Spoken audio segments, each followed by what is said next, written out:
Hey guys, welcome to the Titanium Vault. I'm your host, RJ Bates III, and today I'm sitting down with Nathan Payne. How you doing, man? Dude, I'm feeling great. Feeling good today. Feeling good. Well, I'm excited for today's episode. I have to say, I think you and I probably have put out more content for Batch than Yes, sir. any other two individuals. Maybe Jamil Damji. Maybe Yeah, Jamil's yeah, on there yeah. with us. But it's been a long time coming. There you go. It's been a long time coming for you and I to sit down and have a chat about that. So for For the sure. people that have not consumed any of your content or maybe don't know who you are, explain what it is that you do in real estate investing. Yeah. My name is Nathan Payne. I've been in real estate for about 5 years now. And, I've done it all. I've gone like nationwide wholesaling. I've just done it myself. I mean, I've gone through the roller coaster ride and trying to figure out what works for me. And what I do now is I have like a small team. I used to have a bigger team before the pandemic hit. Yep. And now it's just like me, a VA. And my goal is to do deals efficiently, profitably, and leverage my network to do deals. So I don't really have a ton of marketing spend right now. It's mainly just doing deals through JVing, agent outreach, my network, social media. And I like it because I had the big team. I did it all, and it's kind of like stressful for me. It wasn't really the lifestyle I wanted. So doing deals here and there, and teaching people how to get started. That's what I like to do, and that's what I focus on. So that's me. So I want to ask about that because this has become a topic that I'm hearing more and more. The big team, it wasn't the lifestyle that you wanted. Right? Yeah. That's a really important statement for people to understand because it's so easy in today's world with social media to see the Pace Morbies and the Jamil Damjis and these people that are just crushing it with these huge numbers, right? Yeah. We're Yeah. doing 60, 80 deals a month. How did you say, hey, I'm okay not doing that so I can have the lifestyle that I want? You know what? Like the pandemic actually really helped because like we were doing well, like everybody was, right? You could sell Right. anything. But once we're in Utah, right? So it really slowed down here because the prices jumped up so fast and they like stopped really quick, right? And we actually got crushed on a couple flips at that time because they weren't selling Right. after interest rates went up. But just for me, I sat down. I had a business partner at the time, and we are like, dude, like this is continue this way is just not something I'm like interested in. Like we went through acquisition reps, so we went through leads managers, we went virtual assistants and acquisition reps in like Colombia. We did it all. And it just was like, bro, I came to a point I'm like, dude, I'm really good. And I don't even feel like I close half the deals even when we had our team. I was like, Right. I can just do this. And when it breaks down, you got marketing spend, you got overhead, and you split it with a partner 50-50. Now I don't recommend getting a 50-50 partner as you go longer because it just doesn't make sense as you get Right. better. But you don't really have that much left over. Or at least my company didn't have a ton left over for profitability after like trying to learn and always improve. So I was like, dude, I got this. And that's what made me realize like the lifestyle is not really what I wanted. And I wanted to kind of work on my own as well. So it was just a good transitioning period. And where I'm at right now, it's really low key. I'm not really stressed about like $30,000, $40,000 marketing budgets in hire every month. It's just, doing deals through JVing, helping people, networking. So that's to answer your question. That's the lifestyle, how I came I think there's to it. that's very respectable, right? I mean, in Right. 2023, it's just so easy to be influenced by what other people are doing. And for you to sit down and say, hey, I want my life is more important than vanity metrics, right? Exactly. Yeah. And that's essentially what it can be at times, right? Yeah. There are people out there that are running great businesses at those high volumes, but there is a lot more pressure that comes along with it. And that's not always the point in becoming an entrepreneur. We Yeah. always preach freedom. Very rarely does the entrepreneur gain freedom. They kind of create this more difficult job. So Exactly. Yeah. one of the you've talked about it, JV deals, direct to agent. I want to talk to you about the direct to agent aspect of this because that's something that we don't really do here a lot. Right. So talk about first and foremost, what is that and how are you utilizing that in your business? Yeah, so direct to agent is doing deals off of the MLS, and not only if they're listed on the MLS, but it's networking through agent outreach and finding agents who have networks and like talk to sellers who are like, "Hey, I don't want to put my house on the market." And instead of that agent not having an outlet, right? You've networked with them and you've just said, "Hey, if you come across any of those situations, let me know and I'll get you an offer within like 24 hours. I'll be super quick." So you're providing value to that agent when they run into situations like that. And I get texts all the time now through networking of like, "Hey, I have this seller. He's old. He needs to repair the roof. He has to do this and he doesn't want to list it. He wants to know what a cash offer would look like." Now that's what it is. But Right. when you do a deal off of the MLS, it's just making an offer that makes sense for your buyer, for whoever you're going to wholesale it to. And connecting that, like, and the Right. way we do it here in Utah, like, you have to disclose that you're wholesaling it. So sometimes I'm tight with my buyer, so I'll just say, "Hey, just you sign. I've just connected you on this deal that I know that you wouldn't know that you could negotiate this Right. low. You just go and they'll pay me through an invoice. We'll sign a little Yep. invoice and they'll get paid at title." So that's essentially what it is. It's just networking and talking, really just getting on the phone with agents and really anyone and finding out what the situation is. Because when you look at the listing prices, everyone's like, "Oh, there's no deals." Well, of course there's no deals if you just look at list price. Like, Right. they're trying to get as much as they can. But when you call, there's a lot motivated sellers are on the MLS because a lot of them don't know that me and you exist. They Yep. just go right there. So a lot of opportunities out there, especially right now with interest rates and houses not moving, especially in my market. A lot of good stuff out there. What percent of those deals on agent outreach are listed in comparison to kind of those hip pocket, like, "Hey, but we don't want to list it. What's the cash offer?" What's the kind of the difference between those two? I would say you're not going like the pocket listings that, for me at least, they're not like coming in like daily, right? Those are Gotcha. hit and miss. The more of the time is spent in making the offers and talking to agents on the MLS, so the percentage of that is higher. But I would say I do more deals through JVing as well, just from having my network and being loud about what I do. That's probably a higher percentage. Gotcha. On the ones that are listed on the MLS, are you a realtor yourself? Are you using a realtor, or are you kind of leveraging the fact that there is no buyer's commission and saying, "Hey, realtor, you can kind of get that double representation fee"? Yeah, you definitely not. I'm not an agent. Don't plan on being an agent, so I do use like, "Hey, I'm unrepresented." Now, a lot of the agents here have been hearing that nonstop, so they're like, "Big deal, dude!" Like, Right. tons of people have said that. So that's not as juicy as people would think. I mean, some agents like love it, but a lot of the agents are like, "Hey, I'll just give the discount to the seller," which Right. is fine. It doesn't matter. At least it enables you to get a lower price. So you can use that, but everyone's talked about the scripts. Like I said, it's almost like, who cares? Gotcha. And when you're making the offers on MLS, because here's the thing, I've talked about this frequently. 2014 is when I learned to do wholesaling. Spent $65,000 to essentially learn how to get deals off the MLS. Okay, Mhm. I got screwed. Okay, Wow, that's a lot of dough, bro. yeah, exactly. So I thought I was learning how to actual wholesale. They just essentially were like, "Hey, go make offers on the MLS." Mhm. So when I was doing that, we were just kind of, "Hey, there's a house for $300,000. That's the asking price. It's as is. It's highly distressed." We were reverse engineering and just making our offer. Are you making the offer, or are you calling that agent and having a conversation prior to making the offer? Great question. So, did the same thing you did, and I did a lot of it, and I didn't get a single deal. When you send a low offer, just a straight low offer, and just expect a response they're going to take it, like, I'd say that's like extremely, extremely like low chance, right? But having that been said, I do have a CRM that I use. I call it the Painless CRM. I've white labeled it, but it does send out automatic offers at like 70% of the list price. And I use this just to get the agent to respond. Not that they'll accept it, because again, they're not gonna be like, "Great, let's do it." Like, you just offer like almost half of what I Right. listed it for.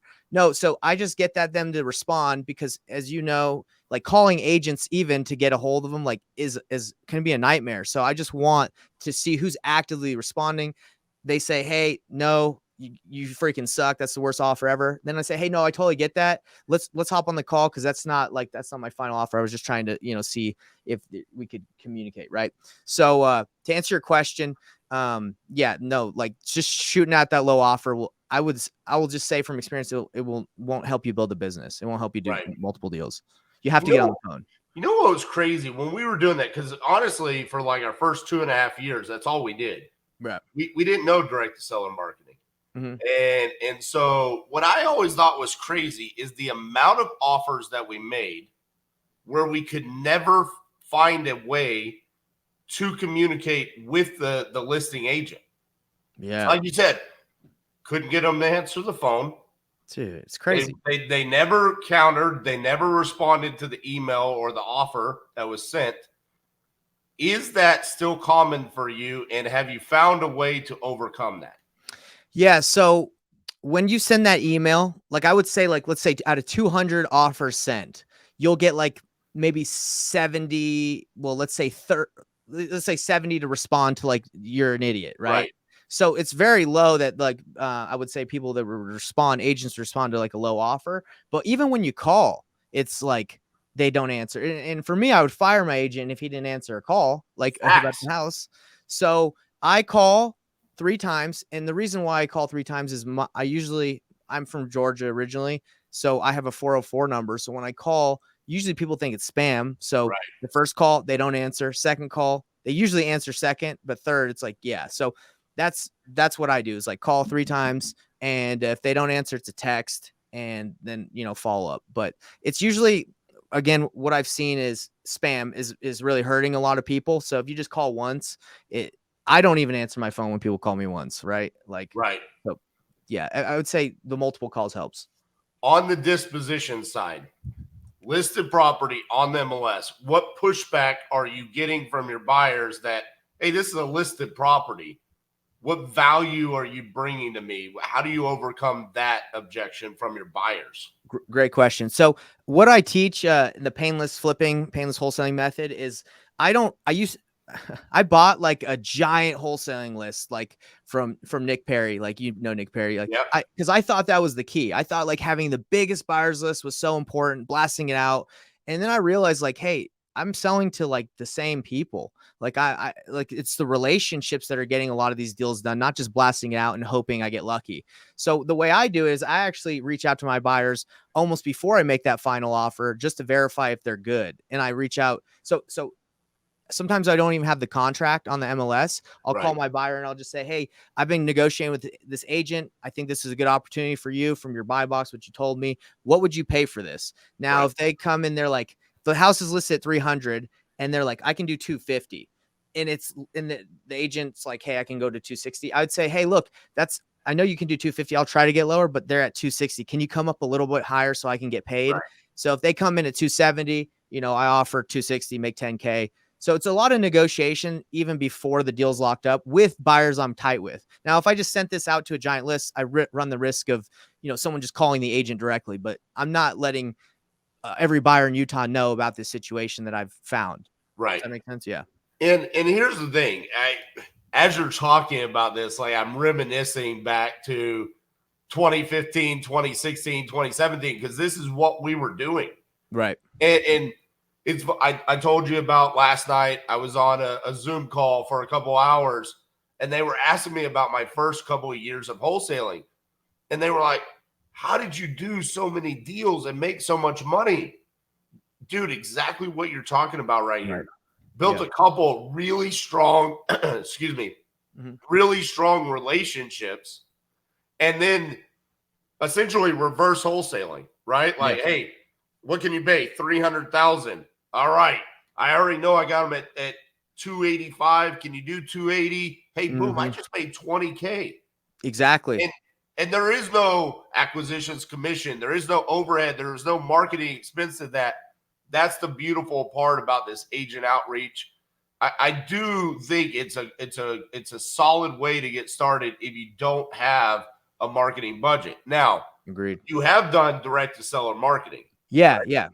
And those tend to come up all the time still because, they're through your network, through reaching out, you come across leads that are off market as well. So do you ever miss the direct to seller marketing and really, because one of the downfalls, at least for me, on the agent outreach was and wholesaling off the MLS is that you're kind of at the mercy of those properties being available.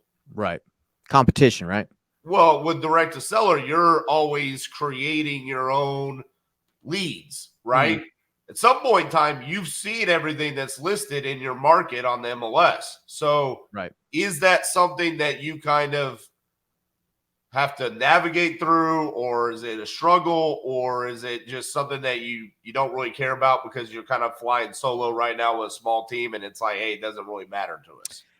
I do miss the conversations. I feel like, when you're talking to an agent, it's strictly business and numbers. But when you're talking to a off market, a seller, it's like a lot more about the motivation. What are they trying to accomplish? So I do miss that, but I still have like leads that come in through off market through like students that don't know how to navigate the situation. Then I can hop on through JV deals. Actually, I have some platforms that I get leads from, and then if I close a deal, I pay them a percentage, There and you they're go. off market. So I still get those opportunities, and I enjoy them. But I just know through doing like the pay per click and all that stuff to generate leads, if you're striking out and you're not getting those deals, that those costs can pile up pretty high. So for me, it's like, not that I can't close those deals. I feel like I'm a pretty good sales guy, or good at taking sellers through their Right. options. It's just the stress and having that. I'm like, I'd rather not, when I have all these options that are available that don't cost any money. So let's talk about the JV deals, because you say that's a big part of your business, right? Right. Is it strictly students, or do you have a way to essentially kind of create interest in people wanting to JV with you?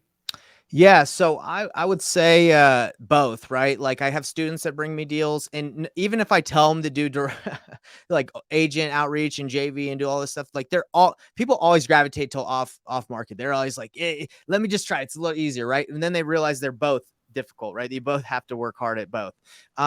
So I have a lot of opportunities where they bring me those. Like I had a student, for example, he had a deal.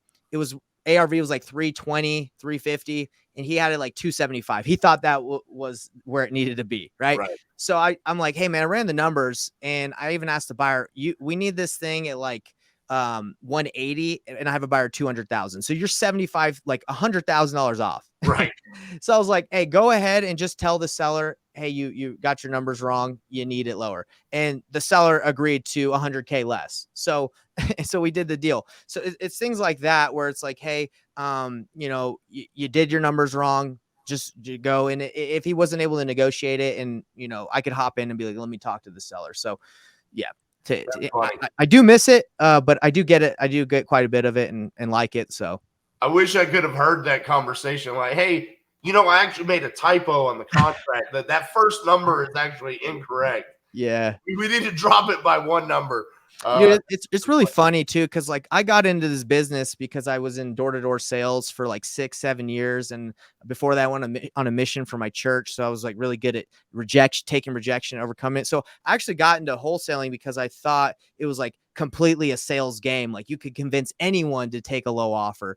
And soon I realized, like, hey, you got to find the right opportunities. You're not convincing anyone you're not calling me, and I'm not going to sell my house to Right. you for half off. So it's been interesting to see how even I lose out on deals to people with limited sales ability if they can pay more. So it's it's really interesting to see how this business navigates with best offers and stuff like that. Yeah.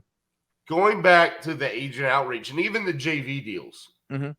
are you trying to convert any of those to creative finance terms, or is it pretty much just cash because you're wholesaling? If my cash offer isn't accepted, I always, ask, hey, would the seller be open to terms if we can get them closer to their asking price? Right. Those are far and few between. You always see the stories of like, oh yeah, I'm doing all these creative deals. I'm like, hey guys, that's great. I don't know what you're telling or whispering into these people's ears, but I don't find that many opportunities. I pitch them, but most people that want to do creative that don't really need it, they want like a ton down. And once Right. you need a ton down, it kind of kills the cash flow, kills the deal for being, worth it to a lot of buyers. I also personally think location matters when it comes to creative finance. Right. Like with you being in Utah, which by the way, we're about to talk about Utah. I'm not a fan of Utah. Okay. It's a tough market, brother. I would, well, I think it's the hardest market. Just Yeah. my personal opinion. I just don't think Utah likes me. Well, people here are just like think they're all so savvy and smart and investors themselves, like exactly. entrepreneurs. Like But anyway. I think the market matters, where you're going to be able to get either seller finance or sub two. I think that impacts your ability to do that. So Agreed. let's talk about Utah for a second. So Let's do it. the first time I did my 50-day challenge, trying to get a deal in all 50 states, the only state I did not get a deal was Utah. It was the only state. I pulled inside of my batch leads over 15,000 records in Utah and did not get a deal. Okay. Oh my goodness, yes. That was in 2020. I continued to try to get a deal in 2021. I continued to try to get a deal in 2022. Still didn't get a deal. Got one under contract. My acquisitions guy completely messed up the contract. I actually talked to your acquisitions guy about that deal. Yeah. We had to drop it, right? He totally messed up. So then 2023, I just now got a deal. First time I've ever gotten a deal under contract in Cedar City. Nice. Now, we're still we got a potential offer on the table. Okay. It's a creative deal, funny enough. Okay. Now, my thing is with people trying to decide what market they want to be in. If they live in a market like Utah, should they deal with the difficulties of that local market? Or are you saying, hey, guys, I know how hard it is to do deals in Utah. I think you should go to Ohio. I think you should go to Michigan. Or do you think they should try to do it because they're local to that difficult market? I don't like preach the local, like if you live in the area, work in the area. I just say pick a major metro. That's what I say. Like, so wherever, like Florida's, Atlanta's, like you said, the Ohio's, like those are, there's gonna be more opportunities. There's just more distressed properties in those areas. I feel like Utah, I don't know, the weather doesn't really beat up the houses that much. People are, I would say, they're pretty savvy with their money, investor wise. So like, I wouldn't say there's that much crap like as there would be in like the no offense to the Midwest, but like there's just way more stuff out there, So to answer your question, if someone's brand new and they live in Utah, but they don't want to start here, completely fine. I virtual is the way to go, in my opinion. If you can meet, the thing also in Utah is like, if you go sit down with a seller, it's way easier to get that contract than versus over the phone. So that's tough. So if you're going to be in Utah, you probably should be here, Right. Yeah. So you talked about previously you have done virtual wholesaling. Right. What made you decide, hey, I'm in one of the toughest markets in the United States. I'm going to get rid of the virtual model and kind of just go strictly here in Utah. What made you decide that? Well, so the nationwide model presents some difficulties as well with dispo, because you're like, wow, great, now I get a ton of leads, but it's like, okay, well, nobody wants to buy these in areas, or it's difficult to sell them. So when I came back to Utah, and also I'm in Tampa, Orlando, and Atlanta, so I'm still in other places I focus on. But when I came back to Utah, the amount of people that are just always going to watch YouTube videos or try and find opportunities, but not know how to close them, have those issues. Like that's what I'm kind of capitalizing on, is helping those people in Utah. So, and agents and relationships, they run into those. So it's not so much that I'm willing to spend like tons of money in marketing in Utah, but I have those, like, I know who needs help, and that's kind of how I'm making it work for me here. Does that make sense? Yeah, it does make sense. And also when you talk about those Southeast states, right? Florida, Georgia, those are some great places to wholesale, right? They're juicy spreads. There's motivation there. They're larger cities. I think those are the places, like when you're talking about, hey, if you need to be virtual, because there are certain places like, dude, if you live in LA, which a ton of people live in LA, you probably shouldn't try to wholesale in LA. I've yet to talk to someone on this podcast on 250 plus episodes where they're like, I'm crushing it in Los Angeles. Yeah. So it's like you've got to look elsewhere. Those are places that you should be looking. Those larger cities that, hey, you hear repeatedly: Florida, Georgia, Ohio, Michigan, places like that, Yeah. where you're going to be able to get deals. So let's talk about this painless wholesaling method. Yes, This sir. is your education, right? Yeah. Yeah. So how did Exactly. that come about, and why do you do that? I think it's important for people to understand why you started that. It comes down to like how I learned. When I first got started wholesaling, I took my philosophy of like door knocking and just like going out and taking action like to wholesaling. And I knocked doors. I actually got one of my first deals through knocking. So that was cool. But then I was like, man, I got to get more deals. So I got a coach, and my coach was like, hey, do mail. So I was like, okay, I'm gonna do mail. And he's like, spend like $5,000 on mail. And it was like unknown equity absentee owner list as in Utah, right? So I Right. was like, dude, I'm gonna double up on what he said because I'm a beast, So I doubled up on the mail, spent 10K and didn't get a single deal, right? And I'm like, Yep. in the beginning, you spend $10,000 on marketing and get like 5 mailer calls, you're like shook. You're like, oh my gosh. And I think that's like going back to like how people get started. I think that's like what's out there a lot is like, if you spend money, if you go market, you will get a deal. But then it's taking out the equation that these people don't know how to negotiate yet. They don't know how to like, what's a deal? And a lot of the time they'll lock up something, spend or negotiate with the seller for like 30 days, 60 days, 90 days, finally get a house, be at the wrong price, and then, not be able to sell it. So it's just like a very, I would say, stressful and like, what's the word, like demotivating feeling to Yeah. work all that time and then because you lack that knowledge. So when I came back and I said, what is making me money that I'm not having to invest that much time, effort, and money into? And it was always through JVing, networking, knowing my market.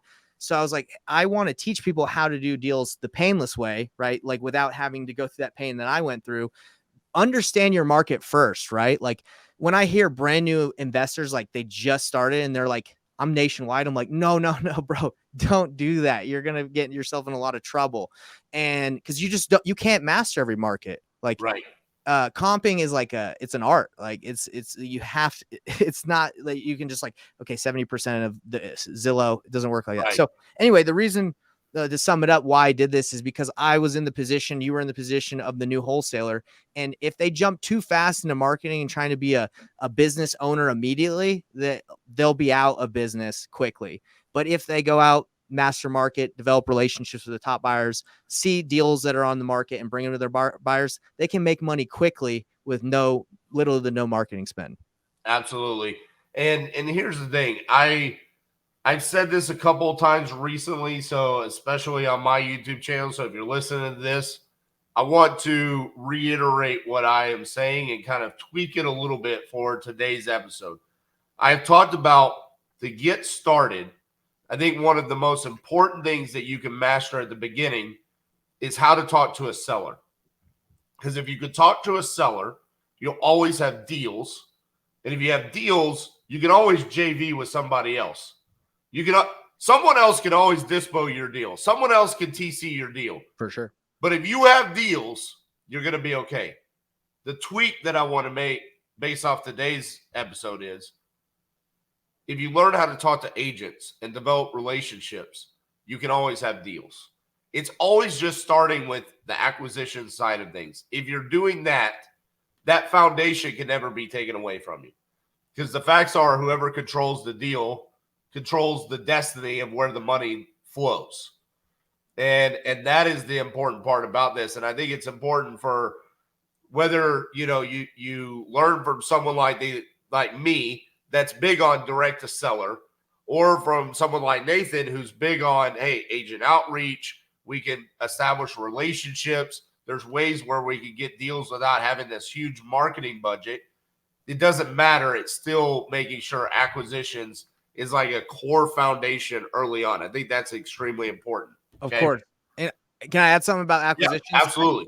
I think it's extremely important, huge. And I even look at like negotiating with agents and building relationships with buyers, a form of acquisitions. It's like you're building those relationships and you're showing them that you're worthy, like you can actually do what you're saying.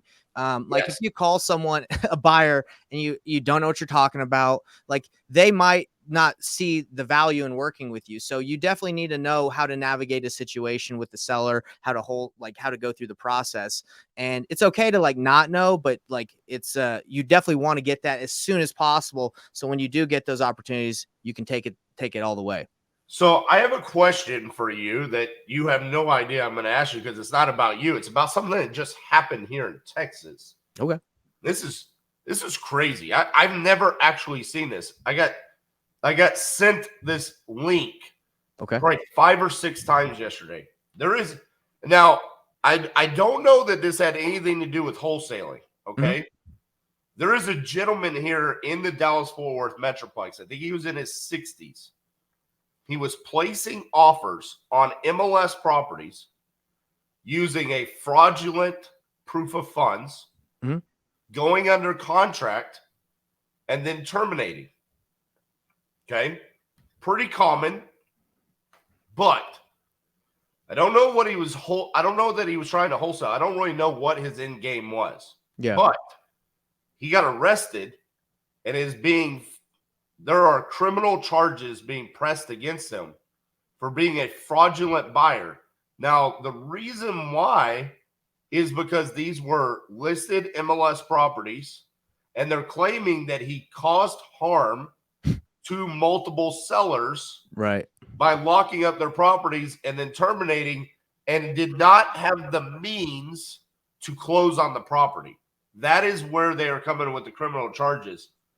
On a much larger scale, because Right. you and I are both, hey, we're out there, right? We're trying to influence people to do this. Yeah. It's a rather scary move, I think, that the realtors banded together, the title companies banded, like they came together to build this case against this gentleman. Do you think this is something that should be done? Or do you think this is kind of ludicrous that they're trying to put this man in prison for essentially terminating properties during his inspection period? Well, to go to prison and be with those, the thugs or whatever people are in there, and you're like, "Why are you in jail?" Well, I canceled some contracts. Right. You'd be in the wrong place, but or jail or prison. I know they're different, but I In would say, his 60s, by the way. yeah. Um, no, I understand how that can be, painful for people, like especially if the dude doesn't know what he's doing, right? But no, jail, no. Maybe a wag of the finger.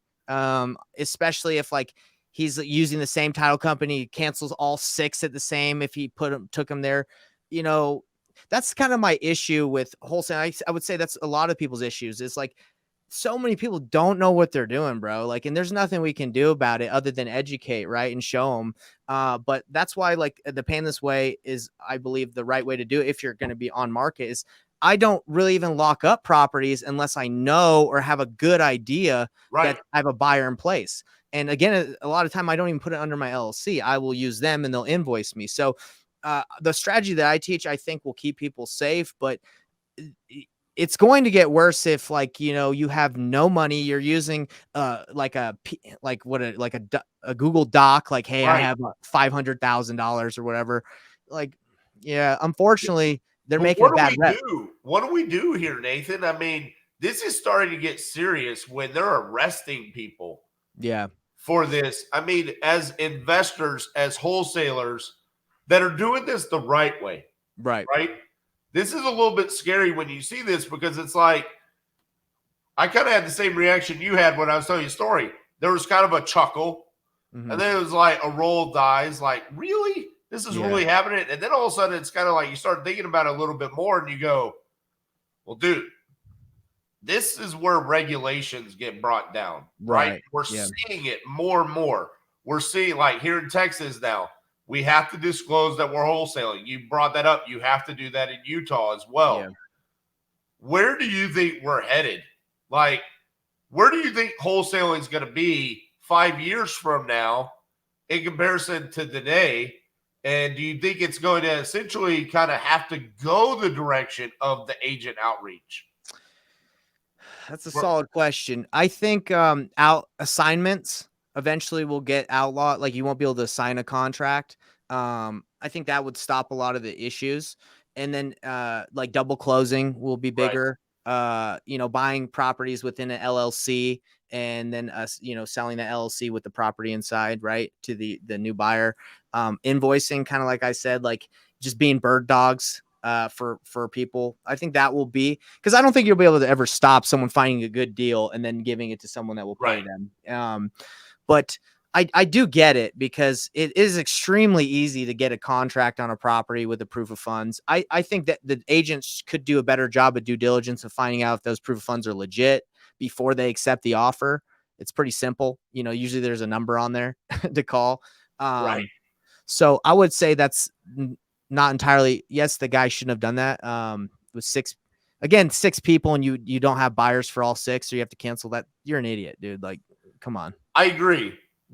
I guess I wish I could talk to that guy. Yeah. I have some questions. I want to be like, hey, did someone tell you to do this? Exactly. Because it almost kind of want to be like, I think that's the criminal offense. Yeah. If there's someone out there educating, I think there is a responsibility that we have as educators, not only as wholesalers and real estate investors, but as educators, to make sure we're telling people how to do things the right way. Because think about it, dude. If this guy's in his mid-60s, probably spent like, I don't know, $10,000, $20,000, $30,000 to try to figure out how to change his life in his final years, right? And now he's potentially looking to go to prison. I don't think he just came up with this idea on his own. I'm just going to be honest with you. No, for sure. And it reeks of some bullshit. That's what I'm saying. Yeah, and obviously for me, it's like mercy on that, like a 1,000,000,000%. It's like, hey, man, like you said, that story, he's trying to improve his life. It's not criminal at all. Okay, Right. it's a slap on the wrist, and just say, hey, bro, don't do that, and maybe point him to someone that can help him in the community. It's like, hey, this is a good investor to work with. You remember that show, Orange is the New Black? Yeah. I haven't seen it, but I've heard of it. Yeah. It's kind of like that. That all the people in that show, they basically had like these very minor offenses that they had to go serve like 6 to 9 months. Yeah. It's like that. Why are you in here? Well, I tried to wholesale. I wasn't good at it. Yeah. So they arrested me. I watched the video, and I was the wrong video to watch. Exactly. I had no idea. Wrong YouTube channel. Should have searched Nathan Payne or RJ Bates. Yeah, bro. It's crazy. But I just want to say, like, one of the things that I teach, and I think is really important, is like, with those relationships, again, you don't even have to lock things up necessarily, especially if you're new, before you understand, like, you have a deal. And it is unfortunate, because like, I get JV deals sent to me. Even yesterday, I looked through 3 of them. They were MLS deals. They locked them up, and they're way too high. Like, this is not going to be a deal. So they really are wasting people's time without the knowledge, and the blasting it out and hoping somebody will buy it or overpay like that. I think that model too, they're trying to crush that, because they actually have in Utah. They're like, hey, you can't just send out properties because you're technically marketing them, and you can't. Right. So people are just gonna have to be better at their job at finding deals. So Nathan, what's funny about that is you looked at 3 JV deals yesterday. Mm-hmm. My team looked at 4 yesterday. 3 of them we denied. Mm-hmm. Those 3 were non-students. The one that we accepted was a student. I mean, and this is not like a sales pitch to say, hey, give me money or give Nathan money. It's hey, you need to be educated. And there's a reason why those deals are pushed forward. And it was funny because I didn't review the deals. My team reviewed the deals. Mm-hmm. My dispo guys are the ones that reviewed the deals. And the one that we accepted, it's like my dispo guy came in after 5 minutes and he said, it's a no-brainer. I'm sending out the JV agreement. The other ones, they were like, I don't know what the guy's seeing. They took like 20, 30 minutes reviewing the deal because they're like, I'm trying to make sense of this. Yeah. Right? They don't want to just deny it because like one was in Seattle. Yeah. It's like this could be a home run deal just because it's in Seattle, right? So there's something to be said there about being educated on what to do. I want to ask you, we talked about you just had your first baby. Congratulations, by the way. Thank you, brother. Yeah.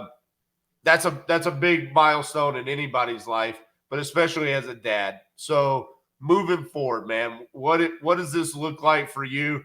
I've asked this question for 6 years now. I'm getting back around to asking it more because just celebrated my 6-year anniversary of the podcast, and I got to go back and listen Congrats. to Max Maxwell and Cody Sanchez and the Tim Brotts talk about where they wanted to be in 5 years ago.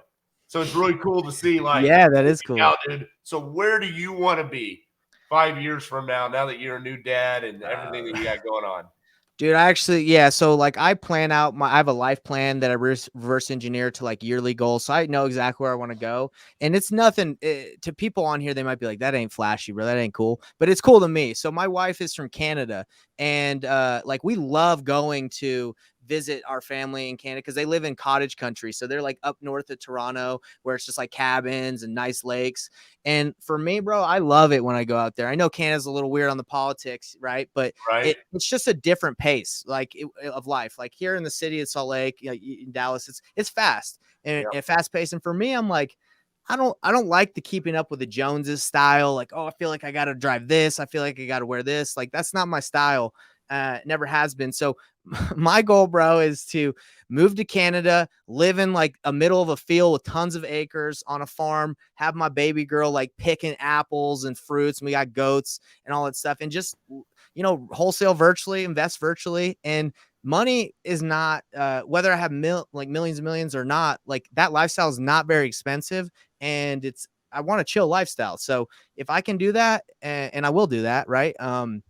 That's good for me. So 5 years down the road, you'll be talking, Nate, where you at? I'm on my farm, bro. I'm picking some apples with my baby.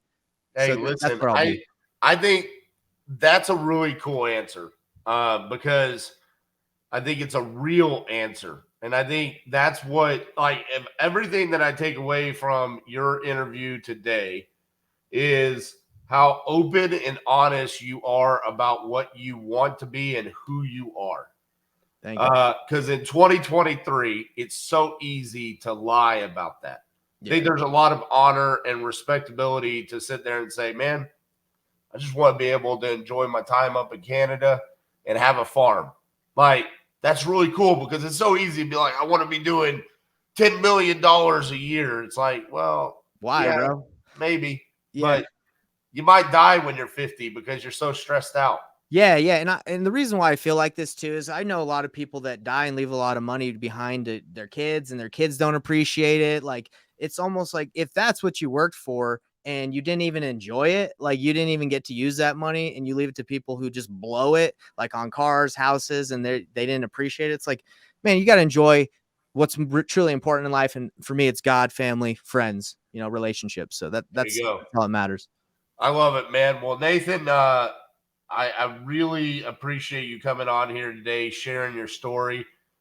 Looking forward to hanging out with you. Yeah. A couple of weeks, Family Mastermind. I'll see you there, brother. People that are not currently following you, where's the best place where they can consume some more of your content? Yeah, so 3 places are pretty good. InvestorThrive.com is, where you can find out like a lot of my resources. I have a YouTube channel. It's just Nathan Payne. Yep. You can find me there. And then I have a free Facebook group that has a ton of my stuff. It's Painless Flipping, like spelled my last name, Payne, Painless Flipping. So you go to any of those 3 places, you're going to be able to find me and what I do. Awesome, man. Well, I really appreciate you joining me today. For those of you that are listening on Apple Podcasts, Spotify, make sure you leave us a 5-star review.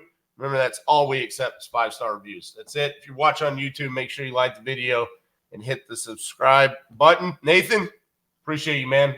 Later.